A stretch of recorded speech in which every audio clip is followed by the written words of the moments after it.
হরে কৃষ্ণ, এই যে মহামন্ত্র, এই শব্দগুলির অর্থ বা তাৎপর্য কী, আর দীক্ষার আগে এই হরে কৃষ্ণ মহামন্ত্র জপ করা যায় কি না, এই সম্পর্কে মহারাজেরা কি বলছেন।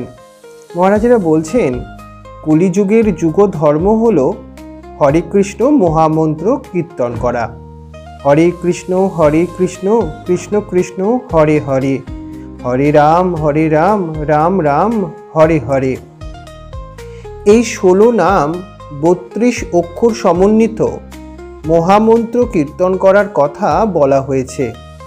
এখানে হরে কথাটির অর্থ হল হে পরমেশ্বর ভগবানের আহ্লাদিনী শক্তি বা হরা শক্তি শ্রীমতী রাধারানী।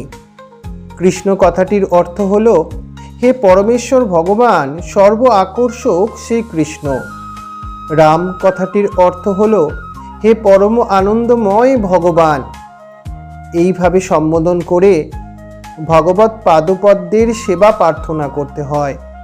অর্থাৎ মহামন্ত্রের তাৎপর্য হল হে ভগবানের আহ্লাদিনী অন্তরঙ্গা আহ্লাদিনী শক্তি রাধারানী, হে সর্ব আকর্ষক শ্রীকৃষ্ণ, হে আনন্দ বর্ধনকারী পরমেশ্বর ভগবান, কৃপা করে আমাকে আপনার পাদপদ্মের সেবায় নিয়োজিত করুন।